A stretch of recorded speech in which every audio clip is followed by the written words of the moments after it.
Today we're going to talk about one of the unique elements of a good song, and that simple little thing is the catchy guitar hook.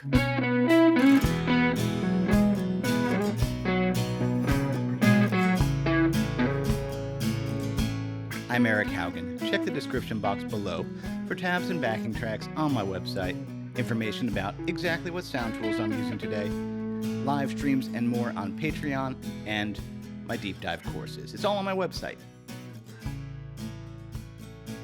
I'm going to define a hook as a standalone, memorable, melodic moment in a song that doesn't have singing on it, and it repeats itself several times in the song, either in the intro, before a chorus, or after the chorus. That's a little bit different than a riff, because like a riff is kind of the meat of a song, and the singer may oftentimes sing on top of a riff.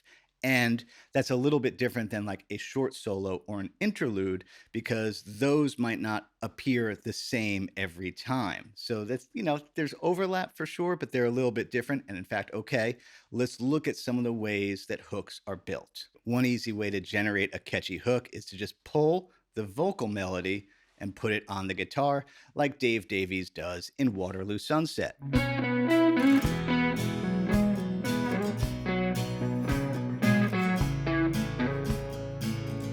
Dave Davies is such a great hooksmith. The chords are E, B, and A. And sure, you could be thinking about the E diagonal major pentatonic, totally what he uses in Lola as well.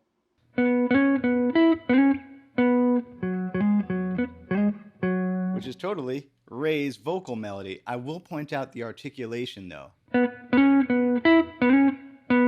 That's key. What's a slide and what's a grace note hammer-on?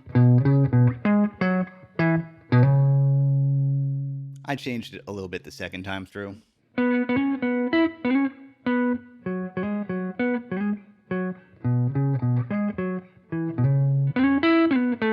Because that fills later in the song. But even just that's a cool thing to work on.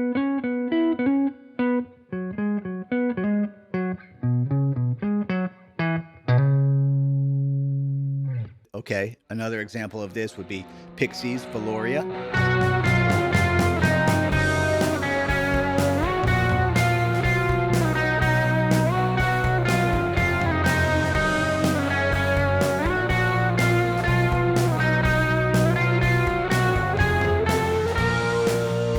Joey Santiago, another one of my favorite hooksmiths. That's a funny word. Anyway. It's just the vocal melody.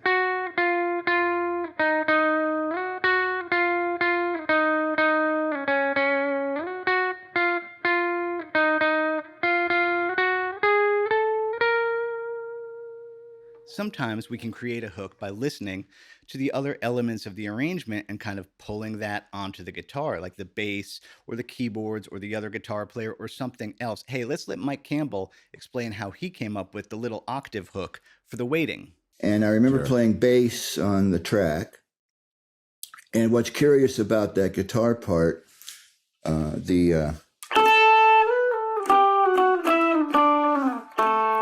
that bit, actually, I played it on the bass during the track. At the end, I go do-do-do-do-do-do. And I liked the line, so when I went to do the guitar overdub, I put that on the guitar with the octaves.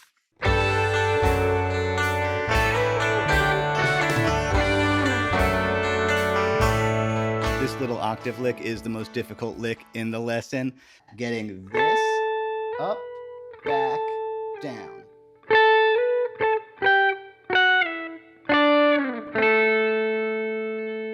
Yeah, just pulled that from his own bass fill. That's tricky though. Some of the most creative hooks are made by following the chord changes of a song. And yeah, players who are good at coming up with fills or chord adornment are usually darn good at making a catchy hook.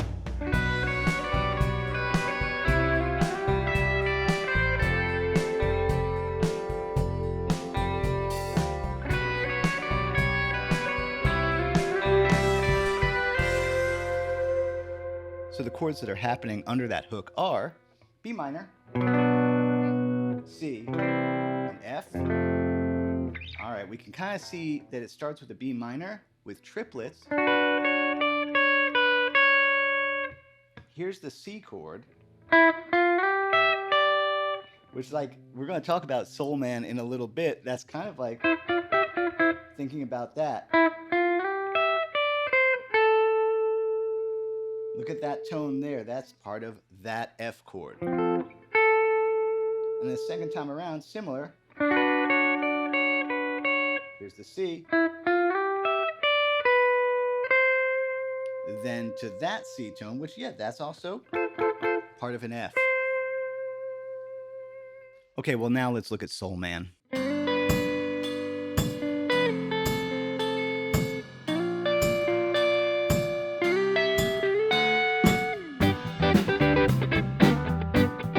I guess, yeah, there's definitely some overlap between an intro and a hook, because this comes back later in the song, so I'll consider it a hook. There's a G chord. Yeah, this is classic double stop sixes. I have videos about this. It's following the changes, though, because then the chord goes down to an F. Chord goes up to a B flat. That's why we get there. And then it's, yeah, B flat to a C. Same thing, though. He just keeps on looking for that set of sixes, and then the D. So yeah, he's really just looking for those same pair of tones on each of the chords. G. There's the F. Okay, B flat. C. D. Now this next thing is a riff, because it repeats while the singing happens. The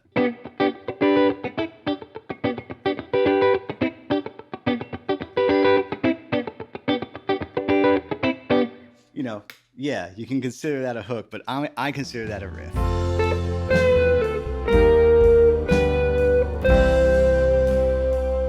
This little thing is following the chord changes, because it's going to go F, E flat, G, and then a C. Again, this is Cage stuff. I have courses on it. So that's why George saw F. Oh, my E flat's right here. Oh, where's my G? And then my C. Yeah, that's such a great example of a simple little hook that's following the chord changes. George is so good at that stuff.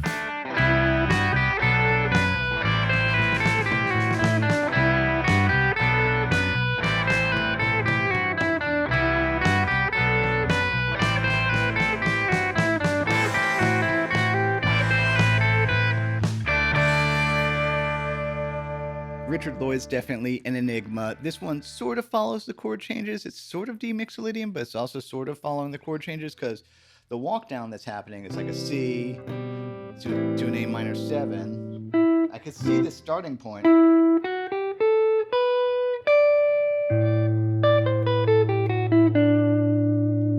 Yeah, that's really weird, because the chords are doing one thing and that's kind of out of mixolydian. So this one is sort of, I don't know how to explain it, but it's such a cool hook. Twice. 3 times.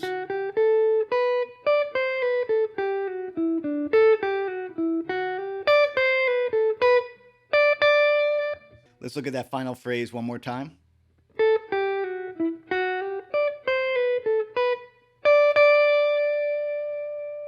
So cool. One last point I want to make is that studying memorable melodic hooks is a great first step towards creating your own memorable melodic solos. I mean, think about it. A good solo is just a series of memorable melodic hooks strung together. So like 1 hook times 4 equals a good solo. Hey, if you enjoyed this video, please like, subscribe, and share. That costs you nothing, and it helps me out a lot when people do that. One more time, how my business works. Patreon is where there's every backing track I've ever made, live Q&A seminars, and more. I update that every week, and I also make courses. You can check it all out on my website. As Bill and Ted would say, be excellent to each other. That includes yourself. Happy Friday. Eat pizza.